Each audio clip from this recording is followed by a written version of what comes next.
Hello दोस्तों, आप सभी का स्वागत है आपके अपने चैनल जॉब जॉय में। तो दोस्तों फाइनली एसएससी सीजीएल टीयर 1 का रिज़ल्ट यहाँ पे जारी हो चुका है और आई होप आप सभी कैंडिडेट ने अपना रिज़ल्ट यहाँ पे चेक कर लिया होगा।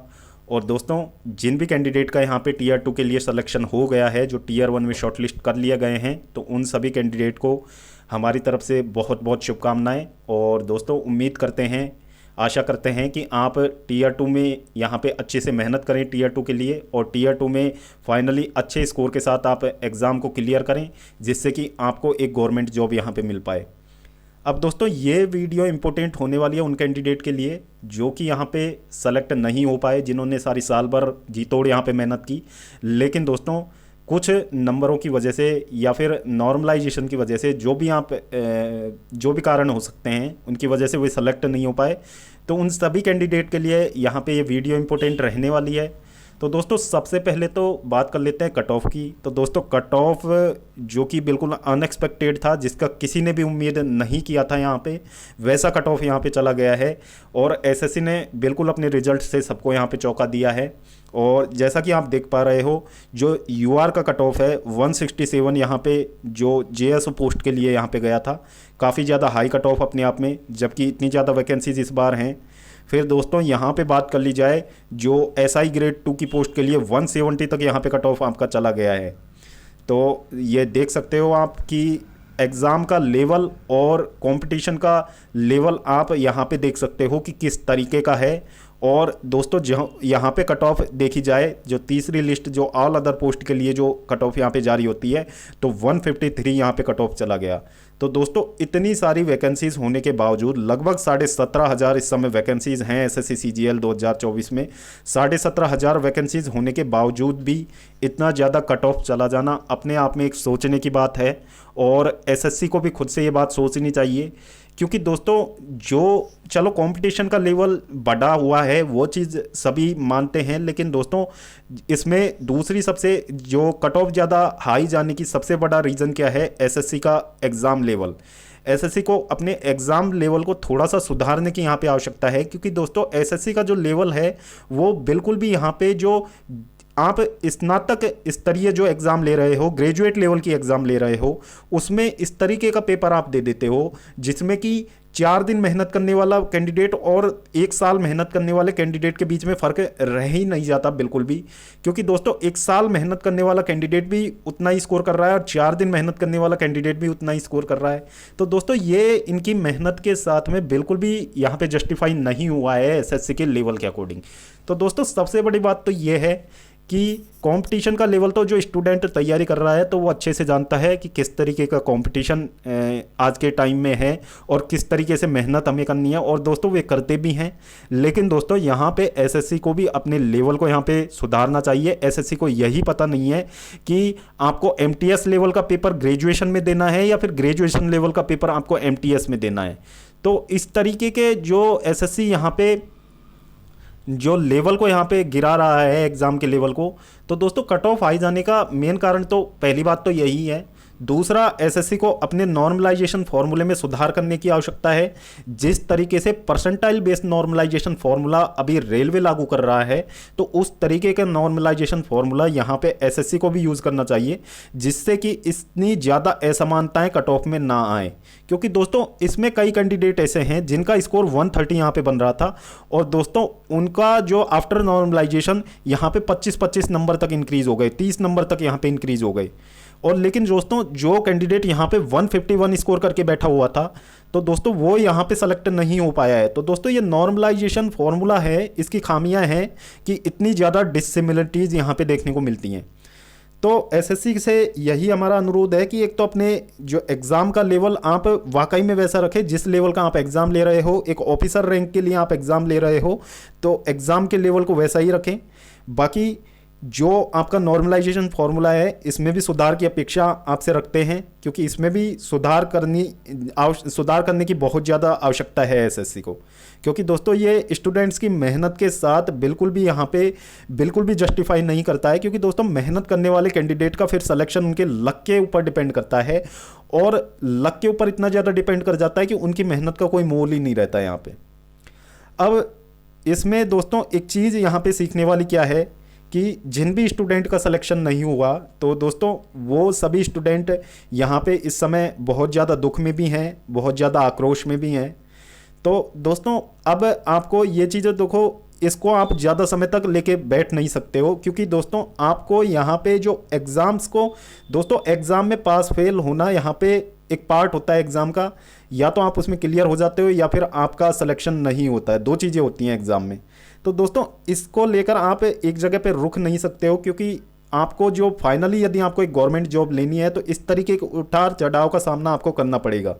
और दोस्तों सबसे अहम चीज़ आपको क्या देखनी है कि इस एग्ज़ाम में यदि कुछ कैंडिडेट का जो सिलेक्शन है उनकी सिली मिस्टेक्स की वजह से नहीं हुआ है, मान लो कोई कैंडिडेट 151 पे यहाँ पे रह गया।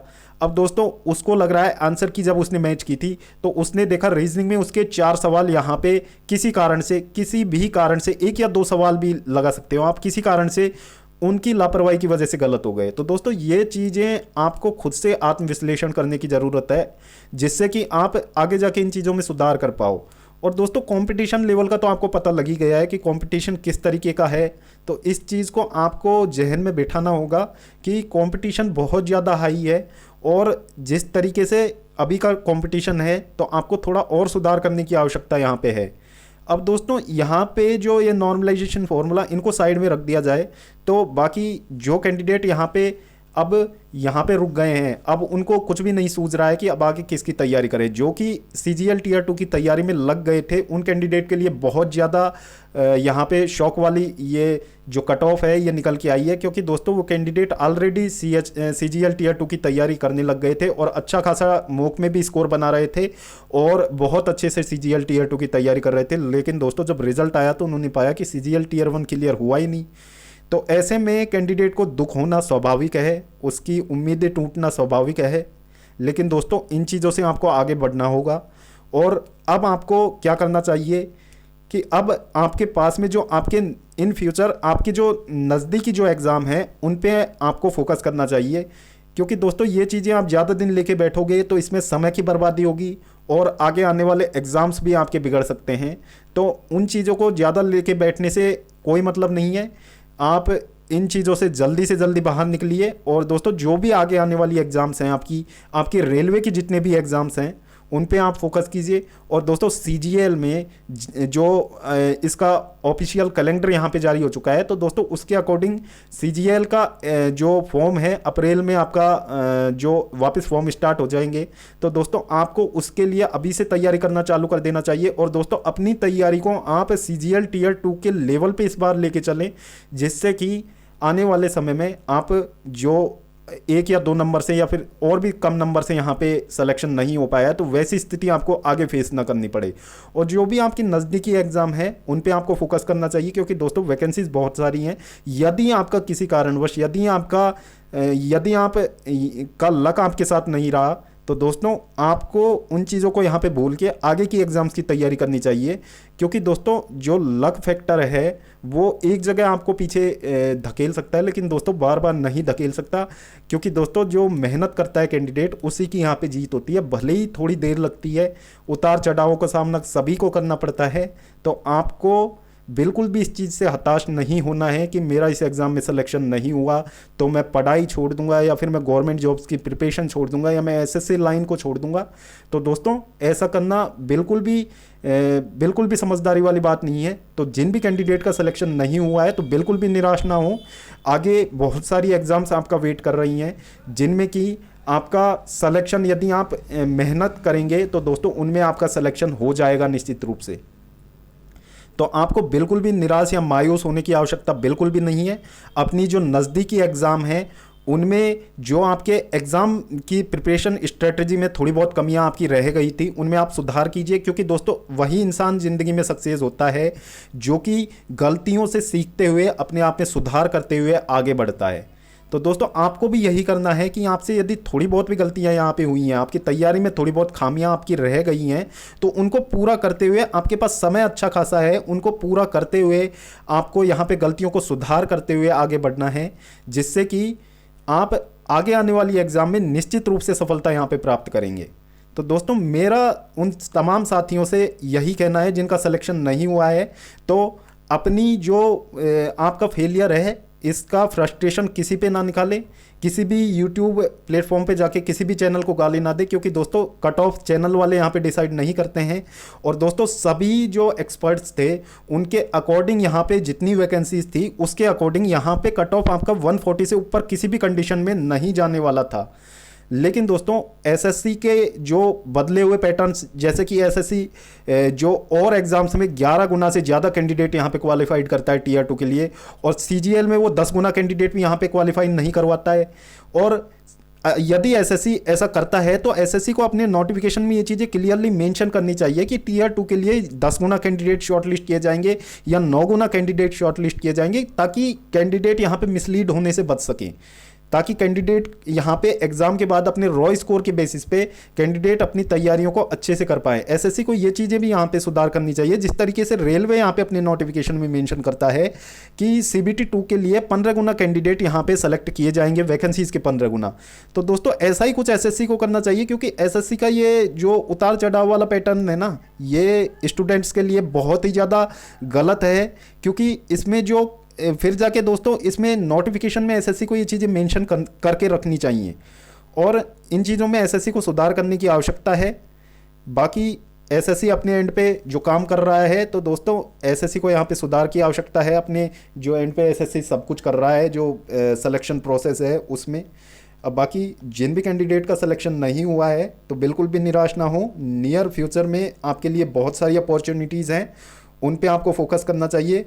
और जो तमाम रेलवे की एग्ज़ाम्स आपके सामने आ रही हैं, जैसे कि एनटीपीसी हो गई, टेक्नीशियन हो गई, और आप में से बहुत से कैंडिडेट का जेई का भी एग्ज़ाम यहाँ पे होगा। इसके पहले आपका जो आरपीएफ एसआई का भी एग्ज़ाम आपका यहाँ पे चल रहा है। अभी 9, 12 और 13 तारीख को आपका आरपीएफ एसआई का बचा हुआ एग्ज़ाम यहाँ पे कंडक्ट होना है। तो दोस्तों उन कैंडिडेट के लिए तो बिल्कुल भी समय नहीं है, बिल्कुल भी ये सब कुछ सोचने का और शौक व्यक्त करने का समय नहीं है, क्योंकि दोस्तों आपको अब अपनी नज़दीकी एग्ज़ाम्स की तैयारी में पूरी जी जान से लग जाना चाहिए, जिससे कि आप यहाँ पे फाइनली यहाँ नहीं तो वहाँ आप निश्चित रूप से सेलेक्ट हो पाए। और दोस्तों यदि आप मेहनत करेंगे तो दोस्तों आपको सफलता निश्चित रूप से मिलने वाली है। भले ही उसमें थोड़ा समय लग सकता है, लेकिन दोस्तों आप निश्चित रूप से यहाँ पे निश्चित रूप से सफल होंगे। तो दोस्तों जिन भी कैंडिडेट का सिलेक्शन नहीं हुआ है, बिल्कुल भी निराश होने की आवश्यकता नहीं है। फ्यूचर में बहुत सारी एग्ज़ाम्स हैं, क्योंकि दोस्तों जब आप गवर्नमेंट जॉब की तैयारी में उतरते हो तो दोस्तों कभी भी आप ऐसा नहीं सोचना चाहिए आपको कि ये चांस हमारा लास्ट है। तो दोस्तों हर चांस को आप सेकंड लास्ट मान के चलिए, क्योंकि दोस्तों पास फेल होना, मेहनत करना हमारे हाथ में है। एग्ज़ाम में अपना 100% देना हमारे हाथ में है। बाकी सिलेक्शन होना नहीं होना वो सब आगे की चीज़ें हैं, वो समय पे, स्थिति पे, सब चीज़ों पे डिपेंड करता है। लेकिन दोस्तों इस समय आपको मेहनत से बिल्कुल भी यहाँ पे मुंह नहीं मोड़ना है, और नज़दीकी एग्ज़ाम्स के लिए आपको अच्छे से प्रिपरेशन करनी है, जिससे कि आप भी एक अच्छे गवर्नमेंट डिपार्टमेंट में यहाँ पे जॉब ले पाओ। तो दोस्तों ये वीडियो उन तमाम साथियों के लिए जो एसएससी सीजीएल टीयर 1 में सिलेक्ट नहीं हो पाए हैं, तो उन सभी साथियों के लिए हमारी तरफ से यही उनके लिए एक संदेश है। बाकी दोस्तों यदि वीडियो पसंद आई हो तो चैनल को सब्सक्राइब ज़रूर करें, साथ ही बेल आइकन को भी प्रेस कर लें, जिससे आने वाली वीडियोस की नोटिफिकेशन आपको समय पर मिलती रहे। तो दोस्तों इस वीडियो में फ़िलहाल इतना ही। जल्द मिलते हैं एक और नई सरकारी भर्ती की लेटेस्ट और ऑथेंटिक अपडेट के साथ। तब तक के लिए स्वस्थ रहें, तंदुरुस्त रहें और अपनी फ्यूचर एग्ज़ाम्स की प्रिपरेशंस को यहाँ पे जारी रखें।